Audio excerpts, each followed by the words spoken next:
혹시 한국에서 사업을 하시거나 투자를 하신다면 이거 정말 주목하셔야 합니다.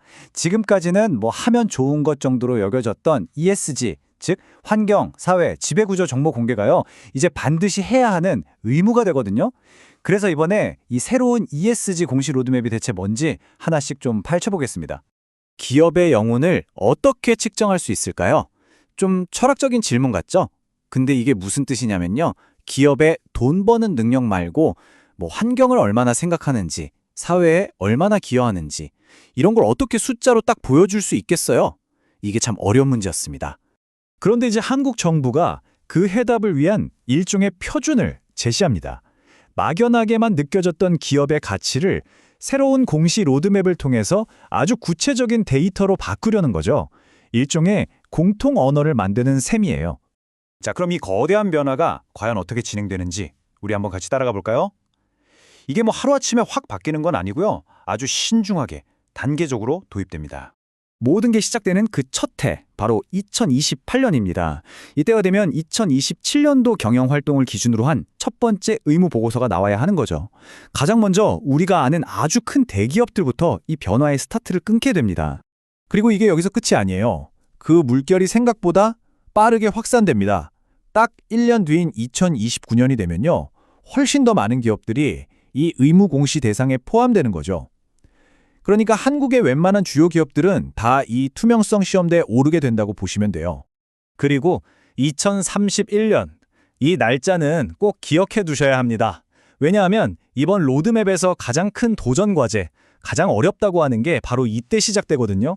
아주 중요하고 또 복잡한 새로운 공시 요건이 의무화되는데 이건 잠시 후에 제가 좀 더 깊이 파고 들어볼게요. 자, 그럼 전체 타임라인을 한눈에 딱 정리해 드릴게요. 여기 보시는 것처럼 2028년에 자산 30조 원이 넘는 정말 초대형 코스피 상장사부터 시작해서요. 2029년에는 자산 10조 원 이상 기업으로 그 대상이 확 넓어집니다. 그리고 제가 아까 말씀드렸던 2031년, 이때 가장 큰 변화인 이 스코프3 온실가스 배출량 공시가 의무화되는 거죠. 최종 목표는 결국 모든 상장사로 이 제도를 확대하는 겁니다. 말 그대로 투명성을 향한 아주 긴 여정인 셈이죠. 언제 해야 하는지는 이제 알았으니까 그럼 대체 무엇을 공시해야 하는지 그게 궁금하시겠죠? 이번 기준은 국제표준인 ISB를 기반으로 하고 있거든요. 그 핵심 내용들을 한번 들여다보겠습니다. 자, 뭘 공개해야 하느냐? 크게 세 덩어리로 나눌 수 있어요. 첫 번째, 기후 관련 정보. 이건 선택이 아니라 그냥 필수입니다. 뭐 지배구조, 전략, 위험관리, 지표 전부 다 공개해야 돼요. 반면에 사회 S랑 지배구조 G 항목은 좀 유연합니다. 우리 회사 상황에 맞춰서 이게 제일 중요해요 하는 주제를 골라서 공시할 수 있다는 거죠. 그리고 마지막으로 만약에 회사가 기후 위험을 관리하려고 내부 탄소 가격 같은 제도를 쓰고 있다? 그럼 이것도 반드시 알려야 합니다. 자, 이제 이번 로드맵에서 어떻게 보면 가장 어렵고 또 가장 말이 많은 부분이죠. 바로 스콥3에 대한 이야기입니다. 이건 그냥 우리 회사 공장 담장 안의 이야기가 절대 아니에요. 도대체 스코프3 배출량이 뭐냐? 쉽게 말해서요. 우리 회사 공장에서 나오는 직접적인 연기뿐만이 아니에요.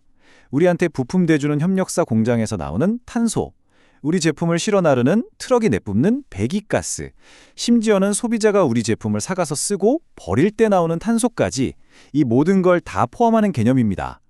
와, 그러니까 제품이 태어나서 죽을 때까지 그 전 과정의 탄소 발자국을 다 추적해야 한다는 거죠.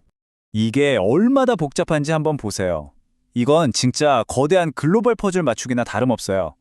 단순히 우리 공장 배출가스만 보는 게 아니라는 거죠. 이 지도에서 보시는 것처럼 지구 반대편에 있는 협력업체, 바다를 건너는 물류 과정, 그리고 전 세계 고객들이 우리 제품을 쓰면서 내뿜는 찬소까지 이 모든 조각을 다 맞춰야 비로소 전체 그림이 보이는 겁니다. 물론 이게 말처럼 쉬운 게 아니죠. 정말 어려운 과제입니다. 그래서 정부도 이걸 그냥 해라 하고 끝내는 게 아니라 현실적인 완화 장치를 마련해 뒀어요. 당장 시작하는 대신에 기업들이 준비할 시간을 충분히 주려고 스코프3 의무 공시를 2031년까지 미뤄준 거고요.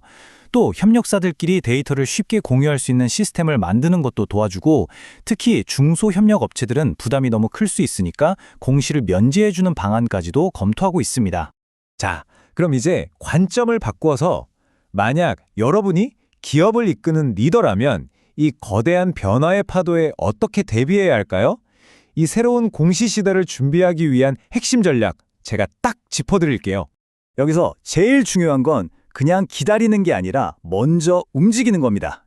ESG를 전담하는 조직과 체계를 제대로 갖추고요.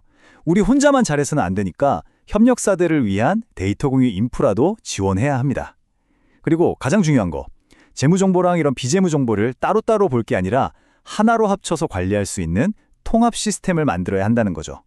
이건 더 이상 나중에 하자고 미룰 수 있는 과제가 아닙니다. 그렇다면 이번엔 기업이 아니라 투자자 입장에서 한번 볼까요? 이 모든 변화가 투자자들한테는 대체 어떤 의미일까요?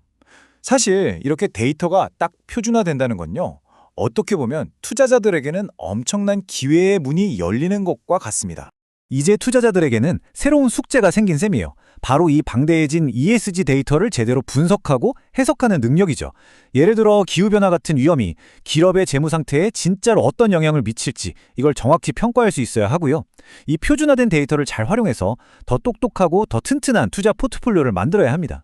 이제 ESG 데이터는 그냥 참고자료가 아니라 투자의 성패를 가르는 핵심 지표가 되는 겁니다. 그리고 바로 이 말이 이 모든 걸 요약해준다고 생각합니다. ESG 공시는 의무를 넘어 새로운 성장의 기회다. 맞습니다. 이건 단순히 귀찮은 규제가 아니에요. 오히려 이걸 계기로 혁신을 하고 효율성을 높이고 또 새로운 투자를 끌어올 수 있는 기회가 될 수 있다는 거죠. 자, 그럼 마지막으로 우리는 이 질문에 다다르게 됩니다. 투명성이 곧 새로운 화폐, 새로운 경쟁력이 되는 시대, 기업의 속살까지 모두에게 공개되는 이 시대에 과연 어떤 기업들이 살아남고 또 정상에 오르게 될까요? 대한민국 지속가능한 성장의 다음 챕터를 이끌 주역은 과연 누가 될 것인지 우리 모두가 주목해야 할 때입니다.